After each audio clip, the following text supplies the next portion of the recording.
from Force 13 HQ and from our contributors from around the world. This is June 15th, 2018. Hello, this is Force 13's Tropical Weather Update for June the 15th, 2018. We have 4 cyclones active in the technical term of the word, and 2 invests currently active, all of which, except one, are in the Pacific. Well, let's take a look, first of all, at the Eastern Pacific, as we often do, where we have warnings in effect, of course. Tropical Storm Bud is about to arrive in the Baja California Peninsula, what's left of it. It is still a weak tropical storm with winds of 45 miles an hour, but it's expected to weaken as it moves through the southern part of Baja California Sur and then move into Mexico itself, the continental area of Mexico, later on tomorrow. There is a tropical storm watch for some part of the coast there as well, and that may well be upgraded to a warning if it retains its strength. If not, then that watch will be lifted if Bud weakens to below tropical storm strength. You've also got Tropical Depression 4E there, which has just formed off the coast of southwestern Mexico. And that one is likely to intensify. The National Hurricane Center aren't very confident about its track forecast. It's likely to stall or be moving very slowly off the coast there, and could attain some wind speed as it moves towards land. Tropical Storm Watch is already in effect. If it does become a tropical storm, a named storm, they'll more than likely be upgraded to warnings and an extension of that watch zone. The North Atlantic has Invest 91L with a 10% chance of development. It's looking very unlikely, but if it does do anything, it's moving off towards the northwest, or it will do in the next 5 days towards the Brownsville area, or perhaps northern Mexico. North Indian Ocean's quiet. Western Pacific isn't again. And it's a bit of a mess, actually, because we seem to have a train of half-formed tropical systems, none of which have been named by the Japanese Meteorological Agency, but both of them have been designated now by the Joint Typhoon Warning Center. Tropical Storm 7W has winds of 40 miles an hour. They actually issued their final warning on that system, and it's probably going to be leaving us very soon if it hasn't already. It's off towards the northeast there, likely to give the southern coast of Japan a little bit of an inclement day. Wind speeds will obviously be up as well, but Tropical Depression 8W right behind it will also make itself felt, although it isn't expected to intensify beyond tropical depression status according to the US Navy. The Japanese Meteorological Agency are pretty much taking it in the same direction with possible development. An Invest 92W down there, still with a 40% chance of development according to Force 13. 1 or 2 of the models are hinting at development. GFS isn't quite sure, and we'll take a look at that shortly. And Southern Hemisphere, of course, is quiet. Okay, well, let's take a look now at the satellite pictures, which may paint some pictures here on what we've actually been talking about just now. So here is what we can see of the Eastern Pacific. You'll get to see 4E on the floaters shortly, I think. I hope. I don't know, actually, if they were actually linked there. But Bud is moving towards land very close indeed now, and still the remnants of a letter out there, out at sea. Very weak indeed, and really a rather a footnote, let's say. Irrelevant footnote is the word I was looking for. Here's the Atlantic. As you can see, 91L, really not much of it at all, so you can see why it's 10%, and that may well be generous as well. Not much else to say about that. The Western Pacific looks like this, and you can see it's just as messy as you might think when you look at the charts. It's all along a big frontal line, really, although this depression at the bottom of it does look a little bit more organised than 7W did, and maybe we'll get to named storm status, but Joint Typhoon Warning Center don't yet think so. And you can see that area down there moving towards Yap. Now that is the Invest 92W.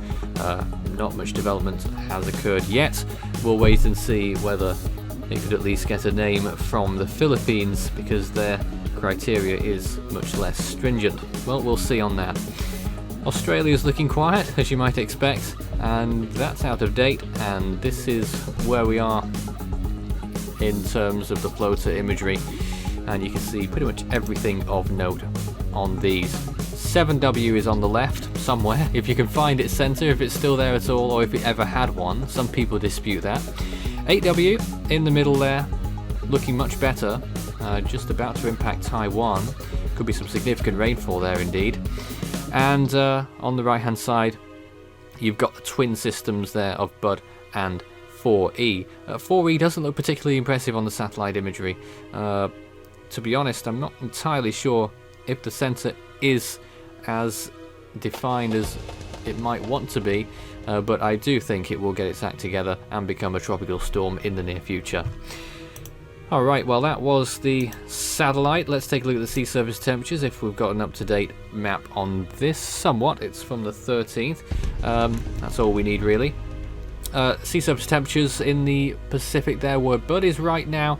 It's a very cliff edge area, you know, off the tip of the Baja California Peninsula. It goes from 28 degrees near the coast of Mexico all the way down to about 20, less than 20 even, on the western side of the Baja California Peninsula. And as Bud moves towards the north, it will have a little sea surface temperatures will get a little bit warmer actually as it moves past the peninsula. So you never know, there may be an opportunity of some slight strengthening again, coming back to life perhaps. I'd watch out for that. And where 4E is, it's going to take advantage of the warmest temperatures of the eastern Pacific right now that still remain. 30 degrees just along the coast of Mexico there. It was quite widespread before we had a letter, but a letter and Bud have certainly cooled it down. The West Pacific, as you can see, sea surface temperatures there for that frontal train are pretty warm, 28 degrees plus, and for 92W it's 29 or 30. Wonderful.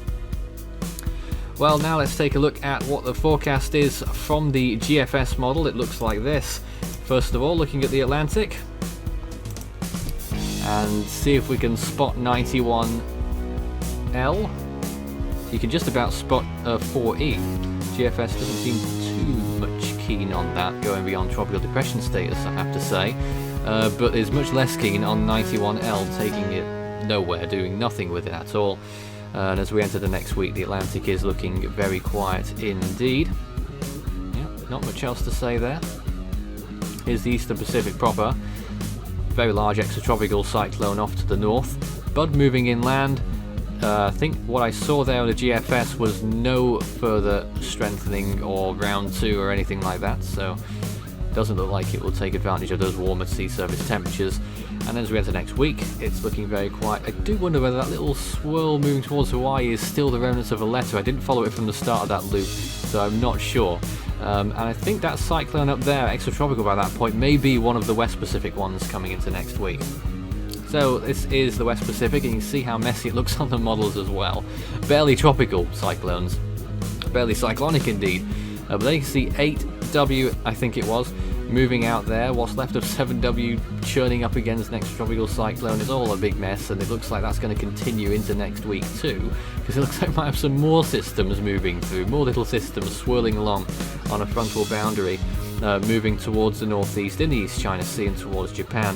Whether they become designated as anything in tropical terms, we'll see about that, but it will of course deliver more wind and rain to those areas.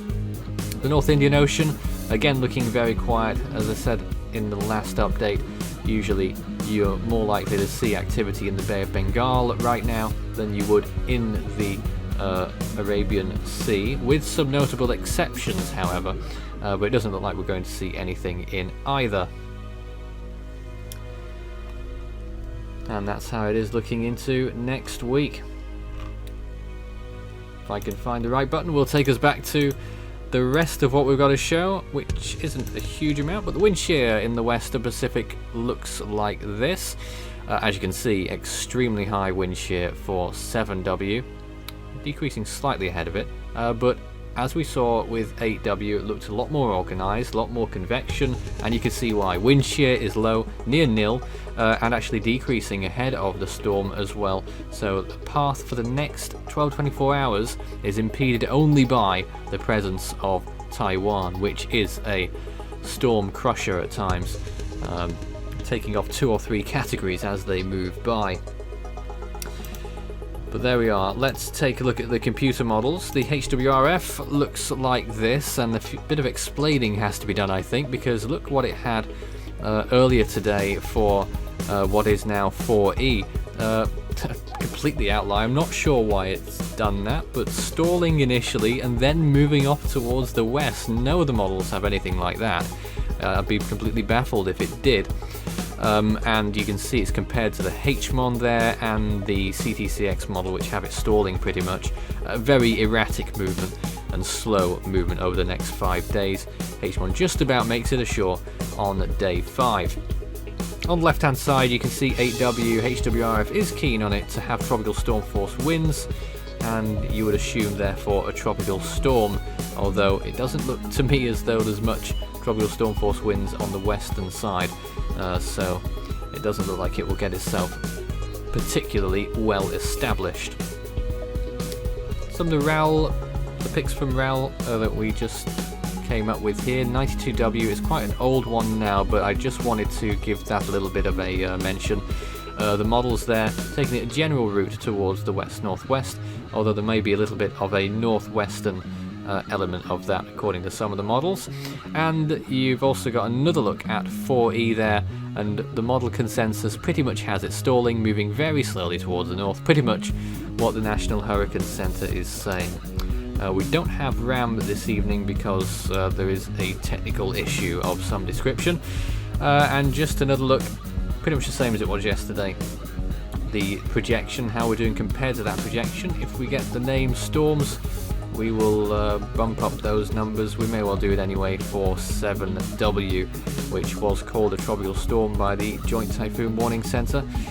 We are 1 off 2015 for this date, which is quite remarkable considering with the storms that year had to this point. Obviously ours have merely been a shadow. And on this day, okay, that's not there either, but I can actually tell you what did happen on this day somewhere else, I hope, if it's worth it at all. Going off memory then, I think 1982, Tropical Storm Bud, another Bud, formed in the Eastern Pacific. In 1958, Typhoon Susan peaked as a Category 3 in the Western Pacific. Tropical Storm 1 made landfall in Florida in 1965. Agnes formed on this day in the Caribbean Sea in 1972, became a very bad storm. Barbara formed in the Eastern Pacific in 1988. Hurricane Adrian peaked in 1993 as a Category 1 out at sea. And in 2012, Hurricane Carlotta reached Category 2 on its final approach to Mexico, which it would do late on that day. Landfall in the early hours of the 16th, if I'm not mistaken. Well, that's all for now, and we have had a few issues with this broadcast because of internet issues apparently. No idea why, but hopefully we will be back to a better service, if not, for lack of a better word, normal. But I hope it's been normal enough anyway. Now to our outlets. You can follow Force 13's outlets, the website force13.com. You can also find our YouTube page, search Force 13, subscribe if you haven't. You can also find our Facebook page under the same name, and we're also on Twitter. It's at Force 13 if you'd like to get in touch or follow our page there. Force 13 also launched a new Patreon page if you'd like to consider helping the project out, supporting it as it goes even bigger and better, as Alex Zaragoza and Hank Dulce has done so far. Please consider it. Take a look at the page. All contributions are invested straight back into the project. You can also add Force 13 on Skype and my personal account, Fool13 at extension 9094 on Discord for tropical weather chat.